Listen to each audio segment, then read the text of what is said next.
Hi, Marshall. It's a pleasure to be here with you. Great to in see your home. you. Great to see you. So you're one of the world's, if not the world's #1 coach. You've written everything there is to know about behavior change.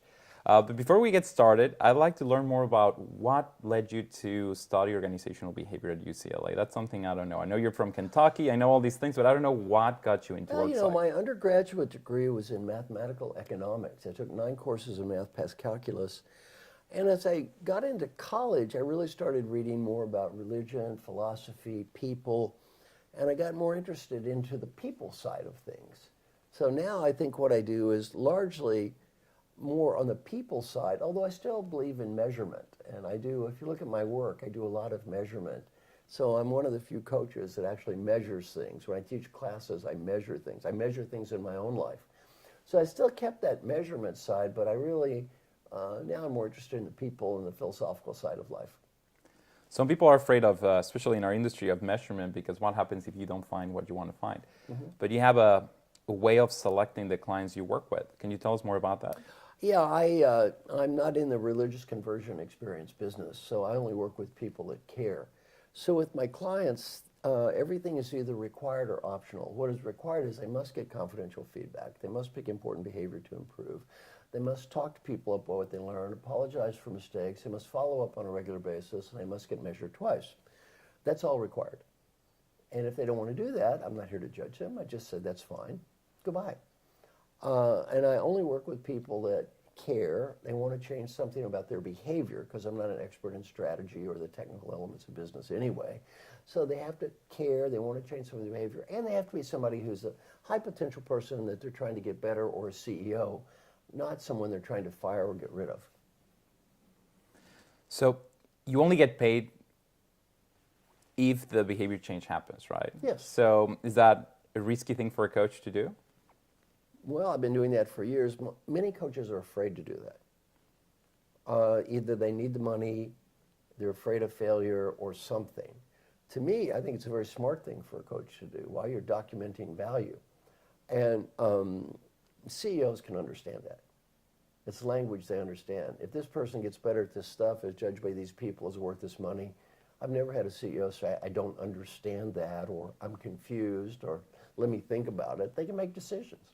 And one thing I'm very proud of in my book, Triggers, is endorsed by 27 major CEOs.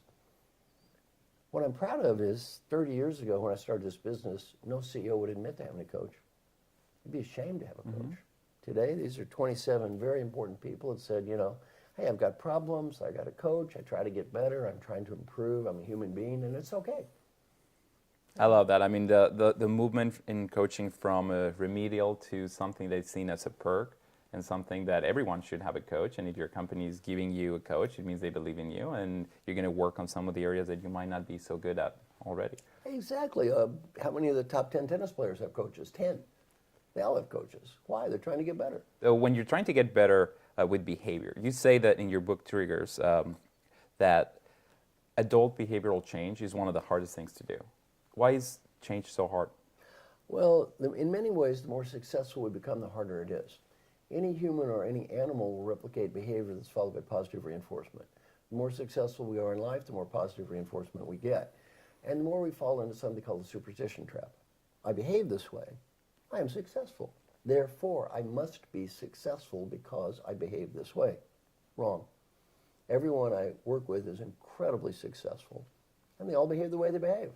And they're all successful because of doing many things right, or they wouldn't be there. And they're all successful in spite of doing a few things that are stupid.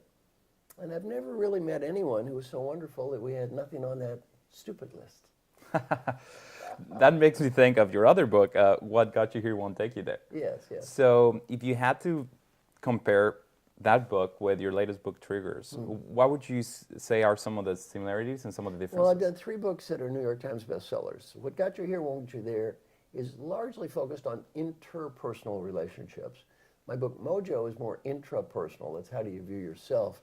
And then my book, Triggers, is really more about the environment, how the world changes us and we change the world, how the triggers in our environment influence what we're doing.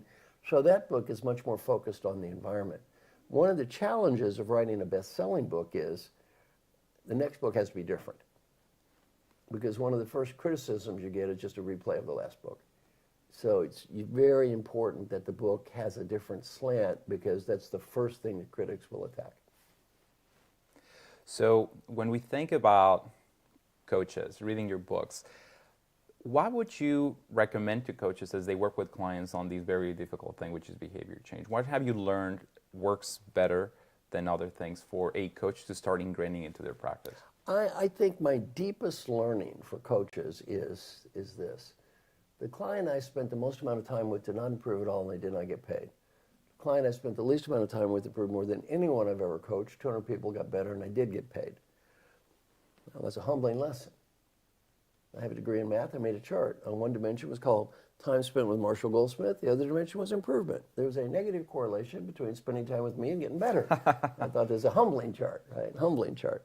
So I go talk to my friend Alan Mulally, who improved the most, who was the CEO of the Year in the United States and ranked as the #3 greatest leader in the world in 2014, behind the Pope and Angela Merkel. So I said, Alan, of all people I coached, I spent the least amount of time with you, and you improved the most. I showed him my chart. I said, the way the chart looks, if you never met me, you'd be good.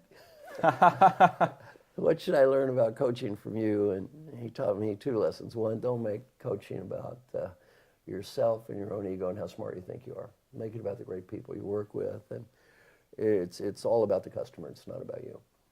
And so the real key to successful coaching is your clients.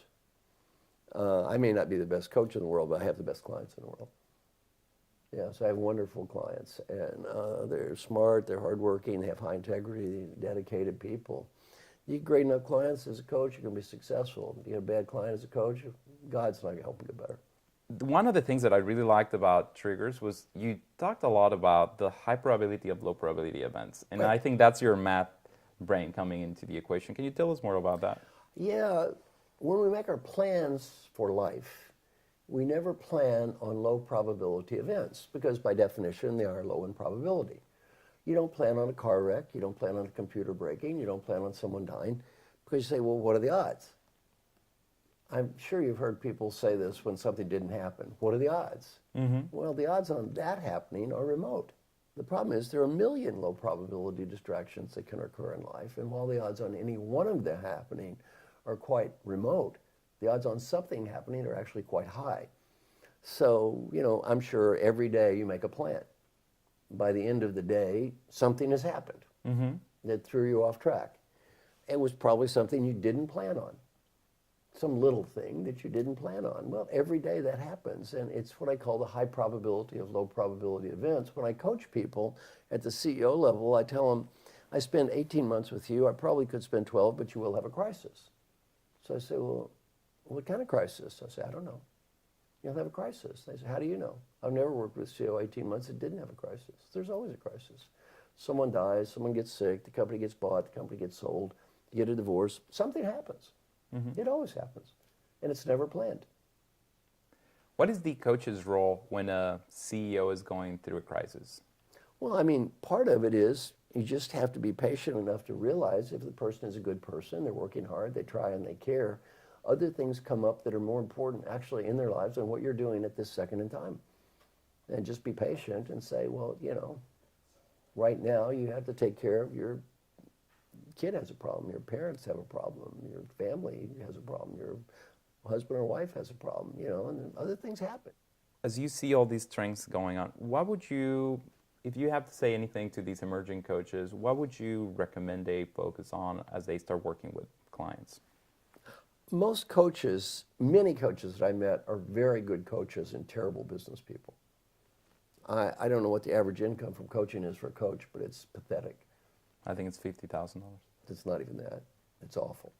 And what happens is they make less than, bag boys or administrative assistants, right? Why? Is they're terrible business people. And what coaches need to realize is there's the professional side of coaching and the business side of coaching. You need to do both. If you're going to be good as a professional, you need to do the professional side of coaching, but this sort of naive assumption that if I'm a good coach, God is going to come out of the sky and take care of me, and I don't need to do marketing, I don't need to promote myself, because somehow my work is so good that, the world should bow down and kiss my butt because I'm such a good coach. Well, that's not very real. The reality is there's the business side of coaching. And they need to understand there is a business. And also in my job, I mean, I get paid a lot of money. Well, why? No CEO is going to hire me to be their coach if I'm making $50,000 a year. It's not going to happen. You know what they're going to think? Loser. They're not going to hire me. Well, I'm a good business person. Well, the coach needs to be a good business person and a good coach at the same time, and they're not mutually exclusive. So I really think most coaches need to work on being better business people as well as better coaches.